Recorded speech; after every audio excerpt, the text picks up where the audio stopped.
The government has also been focused on bringing Bermudians home who have been stranded in the United States and our students who are stranded, some in dire conditions, in the United Kingdom. Working with a local travel agency, who have generously secured a charter flight by Delta Airlines, and the travel agency is Travel Edge. A flight is being organized to bring travelers who may be stranded in the United States from Fort Lauderdale, Florida to Bermuda. There is a cost for this flight. However, the more persons who take advantage of the flight, the cost could be reduced. If you have a loved one in the United States who needs to return home, direct them to coronavirus.gov.bn to complete the returning Bermudian residence form to add their name to the list. It should be noted that priority, both in London and in cases from the United States, are for persons who are students or vulnerable persons.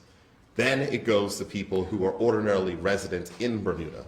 Persons who have moved overseas and are not normally resident in Bermuda are lower on the priority list and may not be given seats on the flight, given that there may be space constraints.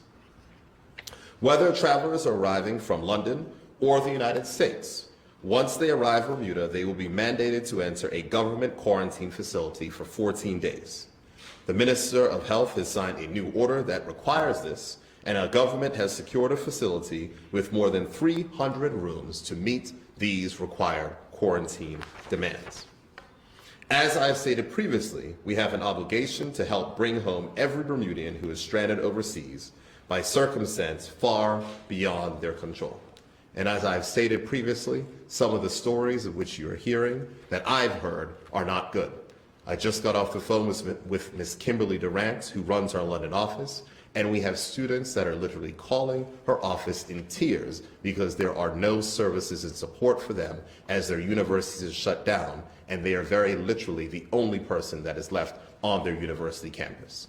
The fortunate thing is that most of those students will be home on Monday.